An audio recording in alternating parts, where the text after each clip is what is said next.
APAC North BLGS regional finals are in, and what a crazy set of games it was. Went all the way to 9 games, 10 teams on match point. It got a little wild, but one team obviously stood out, and I'm not surprised that they won. We've kind of been giving them a lot of hype over the last couple of weeks and months. Also, you've got North American finals getting ready to kick off tomorrow. We'll go a little bit over that and who's recently been looking good, EMEA as well. Let's dive in and talk about what's going on in the scene, because we've also got some people once again complaining, and Respawn has kind of given us a little bit of an update about where the game may be going meta-wise in the future. So BLGS regional finals, this was December 12th, so this was 2 days ago. Their top 3, you had Lone Sharks, Team Liquid, Stallions, Virtus Pro, Furia, Thuggets, Cloud9, TSM, Virtue, Moist Esports in that top 10. You can see Team Falcon struggling in 16th place. These are some of your big teams. Complexity in 19th place.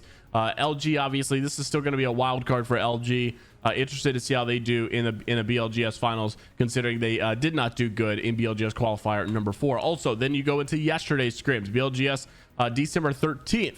Once again, Lone Sharks in first, back to back. What a big day for them. And Dropped has been tweeting some things I want to draw attention to as well. TSM in second, Luminosity in third, Cloud9, Furia, Liquid, Alienware, Team Falcons, Leave No Witness, Moist Esports, and every second counts. Like I said, Dropped has been tweeting out quite a bit that, look, hey, we are the best free agent team in the game right now going into champs in Japan. He tweeted at December 12th after they won, and then back-to-back days he says another first in scrims with the Lone Sharks, free agent team heading into champs, by the way, undefeated on the Gibby.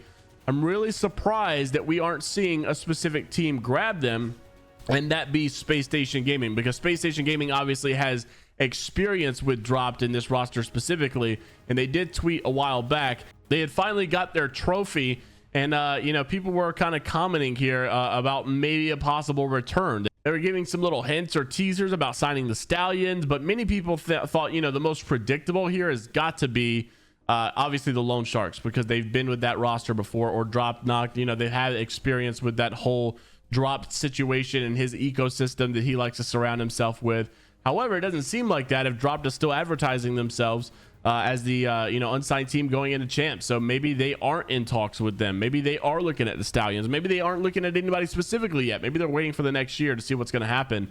Obviously, time will tell, and we'll keep you up to date here with what's going on. Also wanted to make mention the APAC North regional final results. Now, this one was a big one, and congratulations to Crazy Raccoon for winning the $40,000 first place prize.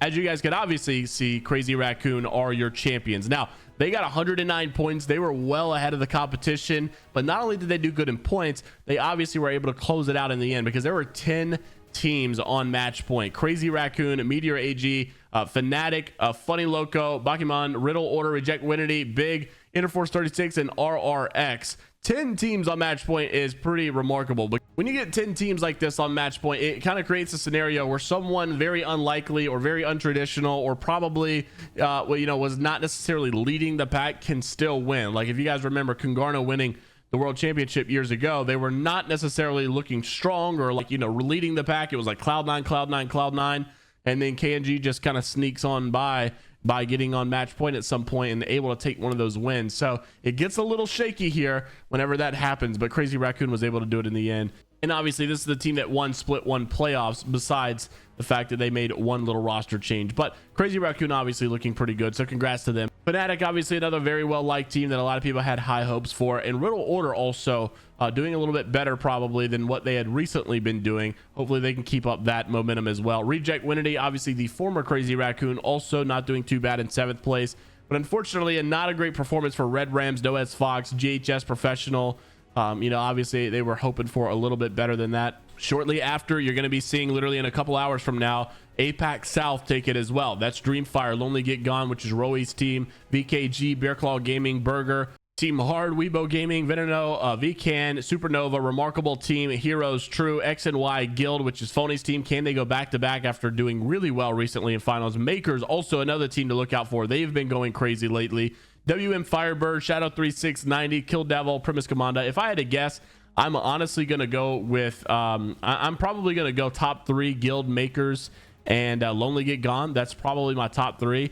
I would really like to see Lonely Get Gone be able to win. They've been top 3 a lot lately. They've been playing very consistently, but they've not really been able to, like, secure the actual win. I would not be, very upset if any of those 3 teams won, because Maker's so consistent. They deserve it. Guild has been very, very consistent as of late, and you have to root for the North American guy who traveled across the globe just to be able to play in champs. So they deserve it. And then on top of that, Lonely Get Gone. Everybody loves Rowie. So I would love to see all 3 of those teams win. If I had to pick, though, I'm going to give this one a Lonely Get Gone just because it's match point format. I think they obviously play very consistent. They're always up there at the top, but I think that this will be an easier way to win for them. So I am going to go for Rowie on this one. Also, don't count out Primus Commander. I know they've not been playing very dominant, but this is a team that is very, very capable of winning. And I just had to point this out. You'll notice Tyler FPS is finding himself on every single roster, it seems like. So I didn't even know Tyler was on this roster because we just talked about them being, on Exo Clan and getting all these points, and Max Strafe being a little bit upset about the rules and how the rules should probably be changed because Tyler was bouncing all over rosters as a substitute and getting so many points, even though he wasn't necessarily playing in a lot of these rounds.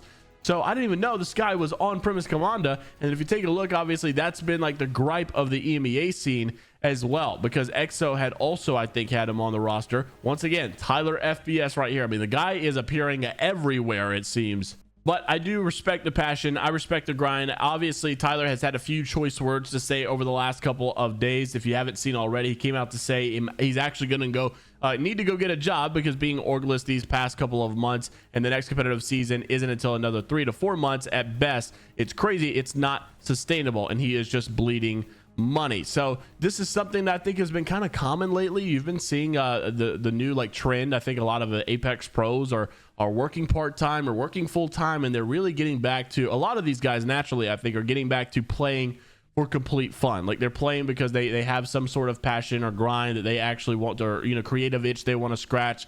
And so that's good. I really hope we do get back to that state rather than it just being like, Minus Tempo was saying, a lot of these guys play 3 hours, or Hal was saying, a lot of these guys play 3 hours a day. They just collect a $5,000 check that's already inflated. It inflates the whole scene, and it just hurts the whole scene. So obviously not specifically Tyler. I have no idea what Tyler was ever getting paid. I'm just saying, in general, I do think it is a healthy environment that we get back to probably having these jobs or having these outside activities going on, and we come back at the end of the day to do some Apex for the sake of fun or for the sake of competition or for the sake of the fact that we just love it. Now, these EMEA teams that will start tomorrow as well at 1 p.m. Eastern are Forbidden, Mine, SJP2, Exo Clan, Stay Healthy, Atlas, Nephilim, Aurora, Alliance, Orgless and Hungry, Nemesis, Full English, Go Next, Danish, Golem, Eternal, FaZe Clan, NIP, VCGO, and BRG. Very good to see NIP here. Obviously, I've been hoping that they would get their way back into the finals, and they, after the struggle of week 1, they really did lock it in. Honestly, ever since Nasky had screamed at his teammates, if people did get upset with him by the way he had acted, they really have seen better performance, and they seem to have gotten behind Nasky, and things have gotten a little bit better. So congrats to them. Honestly, if I had to pick here, how do you not go with Aurora or Alliance? I mean, it's just been utter domination between these two. They have really looked consistent. They've looked strong. Once again, though, match point format a little bit different. I could really see FaZe Clan slipping their way in there because they seem to have done that in the World Cup. And just recent lands, they seem to have kind of played pretty well at match point and had so many opportunities to close it out and got really, really close to doing it all. I wouldn't be surprised if a FaZe Clan type, scenario happened and they won, but Aurora and Alliance have got to be the go-to. They're my obvious choices to win this thing. And then, of course, as we launch into the America scene, you've got Thuggets, Liquid Alienware, Virtus Pro, Oblivion, TSM, Falcon, Stallions, Complexity, Furia, Purple Slushy, 100 Thieves, Virtue. Well, don't forget, 100 Thieves will be playing, I'm assuming, obviously, with their substitute Rambo. They've been doing pretty good with him as well. Gods Among Men, Moist Esports, Cloud9, Lone Sharks, Tripods, LG, NRG, Leave No Witness are your entire final teams. Now that Jin Burton does have his approval, I guess there is a world where he could still play in this thing, but he did already announce he would not be playing it in BLGS at all this year. He's only going to be playing at Champ. So I'm assuming, obviously, they'll just keep this. I'm not sure if, Jin's on a plane as we speak, but I doubt that. We'll obviously keep you up to date as things do develop. But I honestly, if I had to make a pick here, I think it's hard in a match point format to go against the Falcons or Moist Esports, really. So I'm probably going to go top 3, Falcons, Moist, TSM. I'm going to go out on a limb here because I did predict TSM to do very, very well the first time I picked them, and they did perform very, very well, nearly winning. So I'm gonna go TSM again. I feel like it's TSM's time, man. They have been number one, most consistent over and over and over again. They just haven't been able to clinch the win. So I think in a match point format, maybe this is going to be their bread and butter. Maybe things will be a lot easier for them here. I'm gonna go TSM to win it all here in the North American BLGS finals. Not saying that the Falcons hating this meta is going to be detrimental, but there's obviously some frustrations here with what's going on with the meta. We've also got some updates about that I want to play, but here's just some recent scrim stuff that you had Zer0 kind of complaining once again. Everybody seems to not everybody. I would say a lot of people seem to not really love this meta because of how crazy, chaotic, and inconsistent it can be. And so here was a recent reaction kind of reflecting that as well for Team Falcons. Roll the clip. I'm selling flank low. I can count this off. Bring dead body across. Get dead body right side. Right side.